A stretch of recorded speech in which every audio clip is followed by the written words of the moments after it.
장비의 술버릇. 조조는 황건적을 소탕하여 산동을 평정했다. 조정에서는 그를 건덕장군에 봉했다. 이때까지 곽사와 이각이 여전히 조정을 장악하고 있었고 황제인 헌제가 이들 때문에 받는 고통은 말할 수 없었다. 태위 양표가 헌제에게 은밀히 간하였다. 곽사의 처가 투기가 심하니 이간질을 시켜 서로를 죽이게 하면 되지 않겠습니까? 태위께서 손을 써보세요. 헌제는 양표에게 기회를 엿보아 일을 진행시키도록 했다. 양표의 아내는 곽사의 처에게 곽사가 이각의 처와 불륜한 관계를 맺고 있다고 은밀히 일러주었다. 이를 고지 들은 곽사의 처는 질투와 분노로 몸을 가누지 못하였다. 이것들이 짐승이나 하는 짓거리를 해? 그녀는 남편에게 보복하기 위해 일을 꾸몄다. 이각이 곽사에게 보내온 음식에 몰래 독을 넣고는 곽사가 보는 앞에서 개에게 던져 주었다. 개가 음식을 먹고 죽자 곽사는 이각에게 의심을 품게 되었다. 절대 믿어서는 안 됩니다. 게다가 하루는 곽사가 이각의 집에서 열린 연회에 갔다 돌아와서 복통을 일으키니 곽사의 아내는 이각이 고의로 연회 음식에 독을 넣었다고 길길이 뛰었다. 이때부터 곽사와 이각의 관계는 점차 벌어지기 시작했다. 얼마 안 되어 곽사와 이각은 서로 반목하며 철천지 원수지간이 되었고 마침내는 장안성 밖에서 군사들을 동원하여 쉴 새 없이 난투극을 벌이는 지경에 이르렀다. 황씨를 우선 장악하라. 절대 밀려서는 안 된다. 고관들을 인질로 삼아라. 이각이 주도권을 잡기 위해 황제와 비를 자신의 진영으로 데려가자 곽사는 60여 명의 고관들을 볼모로 삼아 자신의 진영에 붙들어 두었다. 곽사와 이각의 둔병들은 성 밖에서 날이면 날마다 서로 싸우고 죽이기를 그칠 줄 몰랐다. 그러기를 60여일 이각수와의 부장 양봉은 이각에 대해 불만을 품게 되었다. 이대로 있을 수는 없다. 양봉은 이각을 죽이고 선자를 구하려고 계획했으나 비밀이 새나가고 말았다. 내 놈의 목을 베리라. 이각은 병사를 이끌고 양봉을 죽이러 갔다. 양봉은 병력이 모자라 이각을 상대할 수 없었기에 군사들을 데리고 서안으로 도주했다. 장제는 이각과 곽사를 화해시키고 난리를 수습하기 위해 섬서에서 대군을 통솔하고 있었다. 그는 어느 한편이라도 화해에 반대하면 즉각 그 편을 공격하여 몰살시키겠다고 했다. 받아들이지 않을 수가 없구나. 자칫하다간 끝장을 당하고 말겠어. 이각과 곽사가 하는 수 없이 휴전하고 화해를 하자 장제는 천자에게 표를 올려 홍롱으로 행차하시라 청하였다. 곽사는 대관들을 풀어주어 황제와 동행하게 했을 뿐 아니라 병사들도 파견하여 황제를 동도로 모시고 가게 했다. 황제의 마차가 패능에 이르렀을 무렵 약속을 깨트린 곽사가 군사를 몰고 와서는 황제를 탈취해 데려가려 했다. 다행히 이를 눈치챈 양봉이 서왕에게서 구원병을 이끌고 황제를 구하러 왔다. 여기에 천자의 외척인 동승도 병력을 끌고 와 가세하니 곽사도 감히 황제를 어쩌지 못했다. 그들은 힘을 합쳐 황제를 보위하여 무사히 황하를 건넌 뒤 우마차를 타고 대양과 안읍을 지나 마침내 낙양에 도착했다. 이 무렵 재해로 인해 나라 전체에 든 흉작으로 먹을 것이 변변치 않았다. 황제와 황비는 연불이나 고구마로 끼니를 때우고 초가집에 기거해야 했다. 낙양의 황궁은 모두 불에 타 없어졌고 거리는 황량하고 의신연스럽기 짝이 없었다. 겨우 수백 명의 백성들만이 남아 낙양을 지키고 있었다. 아, 비참하기 짝이 없구나. 황제는 끼니를 제대로 때울 양식도 없고 기거할 집도 제대로 없는 신세였다. 엎친 데 덮친 격으로 곽사와 이각이 또 황제가 있는 곳으로 몰려와 난동을 부리니 황제 일행은 어쩔 수 없이 조조에게 몸을 의탁하러 산동으로 떠나야 했다. 조조는 비밀스레 내려온 조서를 받들어 병마를 이끌고 낙양으로 가 황제를 아련하였다. 낙양은 앞서 모든 것이 불타 폐하께서 기거하시기도 마땅찮으니 응당 황궁을 옮겨야 합니다. 허도가 재정이 풍족하고 양식이 넉넉하여 백성들이 살기에도 부족함이 없으니 허도를 수도로 삼음이 좋을 줄로 아려옵니다. 조조가 황제에게 권하자 황제도 이를 윤허하였다. 그대의 뜻에 따르리다. 조조는 수레를 호위하여 허도로 갔다. 조조는 모사를 불러 유비와 여포를 공격해 원수 갚을 일을 논의했다. 순욱은 호랑이 2마리를 싸움 붙여 서로 잡아먹게 하는 계책을 내놓았다. 내용인즉 유비를 관직에 봉하면서 그에게 조서를 내려 여포를 죽이라는 명을 내리자는 계략이었다. 그것 참으로 훌륭한 계략이다. 이야말로 조조가 직접 나서 싸울 필요조차 없이 편안하게 원한을 싣는 묘책이 아닐 수 없었다. 조조는 그 계략을 몹시 마음에 들어하며 실행하기로 했다. 관직에 봉하는 동시에 여포를 죽이라는 밀서를 받은 유비는 난감하기 짝이 없었다. 이를 어찌하면 좋소.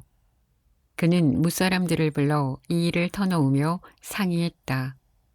조심성 없는 장비는 여포에게 유비가 밀서를 받은 일을 발설하였고 유비는 이왕 이렇게 된 바에는 여포에게 모든 것을 알리는 편이 낫다고 여겨 여포에게 밀서를 보여주었다. 그리고는 여포에게 다짐했다. 절대 이처럼 의에 어긋나는 일은 하지 않을 테니 안심하고 계시오. 여포는 그의 진심에 감동받아 거듭 감사를 표했다. 조조는 계략이 물거품으로 돌아가자 또 다른 계략을 꾸몄다. 이번에는 호랑이를 몰아 이리를 삼키기였다. 이 계략인즉 유비가 황제에게 표를 올려 남군을 차지하게 해달라고 했다고 원술에게 은밀히 일러주고 후에 유비에게 칙서를 내려 원수를 치게 만드는 것이었다. 그 둘이 충돌하면 빈틈이 생기리라. 유비와 원술 양편이 싸우게 만들면 여포는 틀림없이 딴 마음을 먹을 것이고 유비는 처음부터 끝까지 함정에 빠져 앞뒤 재볼 틈이 없어지거나 하나를 생각하다 다른 하나를 놓치는 형국이 될 것이니 참으로 묘안이었다.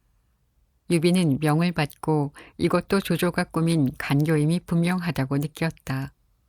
그렇다고 감히 어명을 거역할 수도 없는 노릇이었다. 장비는 유비에게 장담했다. 형님은 다른 걱정 말고 다녀오시오. 성은 이 아우가 책임지고 지키겠수다. 하지만 유비는 장비의 술버릇이 사뭇 걱정되었다. 장비는 절대 술을 마셔서 이를 그르치지 않겠다고 굳게 약속했으나 유비가 성을 나서자마자 언제 무슨 말을 했냐는 듯 관원들을 모아놓고 술을 퍼마시기 시작했다. 술버릇이 고약한 장비는 별다른 이유 없이 트집을 잡아 조조의 아들 조표를 때리며 괴롭혔다. 만취하여 난동을 부리던 장비가 마침내 깊은 잠에 빠져 깨어날 줄 모르게 되자 장비에게 앙심을 품은 조표는 여포에게 연락을 취해 그를 성 안으로 끌어들였다. 여포는 간단히 서주를 점령했다. 원술은 기회를 놓치지 않고 여포와 결탁하여 유비를 협공했다. 불행 중 다행으로 유비는 그 사이를 빠져나와 도망칠 수 있었으나 성을 빼앗기고 군사도 잃게 되었다. 그러나 유비가 갖고 있는 군자의 성품과 인덕 때문에 의리 없는 여포조차도 그를 완전히 저버릴 수는 없었다. 내 은혜를 입었으니 마지막까지 궁지로 몰아세우지는 않으리다. 소패로 가시오. 유비는 여포의 청을 받아들여 소패에 머물기로 했다. 다시 손책의 이야기를 해보면 그는 원술수하에서 여러 차례 큰 공을 세웠으나 그다지 인정받지 못하였다. 손책은 점차 불만이 누적되어 이대로 있을 수 없다는 생각이 들었다. 결단을 내린 그는 부친 손견이 남겨준 옥새를 원술에게 저당 잡히고는 군사 3천을 빌렸다. 그는 주유 등 군사들을 이끌고 강동으로 가 원하던 업을 쌓기 시작했다. 얼마 지나지 않아 손책의 군사들은 수없이 많은 성을 점령하여 이름을 떨치게 되었고 어느 정도 기반이 잡히자 손책은 원술에게 사람을 보내 옥새를 돌려달라고 요구했다. 당연히 원술은 옥새를 돌려주지 않으려 할 뿐 아니라 오히려 손책이 군사를 일으킨 일을 문책하려 들었다. 그러자 옆에 있던 원술의 모사가 둘의 이해관계를 조목조목 분석해주며 다른 결정을 내리기를 간했다. 그리하여 원술은 손책에게 유비를 칠 것을 명하고 한편으로는 여포에게 선물을 보내 여포가 유비 편에 서서 동조하는 것을 막으려고 했다. 이것은 결국 날 잡으려는 속셈이다. 여포는 곰곰이 계산을 따져보고는 유비를 지원하고 원술의 진정책을 거절하기로 했다. 입술이 없으면 이가 시린 법이었다. 여포는 어떻게 처세할지 명답을 얻었다. 그는 원술의 대군이 도착하자 양편의 대장인 기령과 유비를 진안으로 청한 뒤 연회를 베풀어 화해를 권하였다. 기령이 완강히 거절하자 여포가 다른 제안을 했다. 기령 장군께서 이토록 완강하시니 이렇게 합시다. 원문 밖에 창을 꽂아두고 소인이 활을 쏘겠습니다. 창끝을 명중시키면 화해를 하시고 빗나가면 원하시는 대로 전쟁을 하시죠. 어떻습니까? 기령은 여포가 원문 밖의 창끝을 명중시키는 것은 불가능하다 생각되어 쾌히 찬성하였다. 좋소. 그런데 기령의 예상과 달리 여포가 창을 한 번에 명중시키자 기령은 어쩔 수 없이 유비와의 화해에 응해야 했다. 원술은 여포가 수를 써서 일이 틀어지자 분하여 견딜 수 없었다. 관계가 소원한 사람이 친한 관계를 이간질할 수는 없다. 원술은 개교를 꾸며 여포에게 사돈을 맺고 싶다는 뜻을 전하였다. 여포가 원술의 제안을 흔쾌히 받아들여 여포의 딸을 원술 쪽에 보내는 날이 되었다. 이 소식을 알게 된 진등에 붙인 진규는 이날 병든 몸을 이끌고 여포에게 와 입을 열었다. 장군이 죽을 때가 다 된 듯하여 미리 조문을 좀 왔습니다. 여포는 그제야 원술의 계략을 눈치채고 급히 사람을 보내 딸을 도로 데려오게 했다. 장비는 자신의 술버릇이 화가 되어 여포에게 성과 군사를 빼앗긴 일이 두고두고 분하였다. 성미가 거칠고 경솔한 면이 있는 장비는 마침내 도적으로 변장하여 여포의 마피를 빼앗았다. 당장 나오너라. 여포는 이에 노기가 충천하여 군사를 끌고 유비를 찾아와 장비가 자신의 마피를 빼앗은 사실을 문책했다. 아, 더 이상 여기서 머무르기에는 불가능하다. 유비는 숲에도 오래 머물 곳이 못됨을 알고는 병사들을 이끌고 허도의 조조에게로 갔다. 유비가 조조에게 의탁하러 오자 조조의 모사들은 의견이 분분했다. 모사들은 제각기 합당한 이유를 대며 혹자는 유비를 죽여야 한다고 했고 혹자는 유비와 손을 잡아야 한다고 했다. 양쪽 부하들의 의견을 곰곰이 듣던 조조가 대의를 분명히 했다. 한 사람을 죽여 천하의 인심을 잃어선 안 된다. 조조는 유비를 받아들여 머물게 하기로 했다. 뿐만 아니라 유비에게 병력 3천과 양식 1만 곡을 하사하고 예주목의 봉안이 실로 상당한 예우였다. 우리 손을 잡고 여포놈을 제거합시다. 그러지요. 유비와 조조는 함께 여포를 칠 것을 약속했다. 조조가 여포를 무찌르기 위해 만반의 준비를 갖추고 군사를 일으키려던 중 장제의 조카 장수가 황제를 납치하려고 난을 일으켰다는 소식이 날아들었다. 여포를 제거하는 일은 잠시 미뤄야겠습니다. 조조는 아쉽지만 여포를 칠 계획을 뒤로하고 육수로 가서 장수의 난을 평정했다. 장수는 조조와 대결하면서 자신의 힘과 세력은 조조의 발밑에도 미치지 못함을 알고 모사 가후의 진언을 받아들여 조조에게 투항했다. 거둬주시면 충성을 다하겠습니다. 장수의 진영에는 천하절색의 미인이 있었는데 그녀가 조조의 마음을 사로잡고 말았다. 이렇게 빼어난 미인이 있었다니. 조조는 장제의 미망인에게 첫눈에 반해서 홀딱 빠져들었다. 조조는 그녀와 날마다 향연을 즐기며 도끼자루 썩는 줄 몰랐다. 숙모를 빼앗긴 장수는 수치와 분노를 참지 못하고 밤을 타서 조조의 진영을 공격했다. 조조를 죽여라. 쾌락에 도취되어 아무 경계를 하지 않았던 조조는 장수의 병사에게 쫓겨 말을 타고 육수 강변으로 달려가 겨우 목숨을 부지할 수 있었지만 장남과 조카 그리고 총애에 맞지 않던 장군 전의를 잃고 말았다. 더구나 전의는 조조가 위기의 순간에 처하자 자신의 몸을 희생하여 조조를 구한 것이었다. 혼자 살아남은 조조는 손수 전위의 제사를 지내며 처절하게 통곡하며 울부짖었다. 요절한 나의 아들과 조카야. 이제 나를 떠나버렸으니 너무나 애통하구나.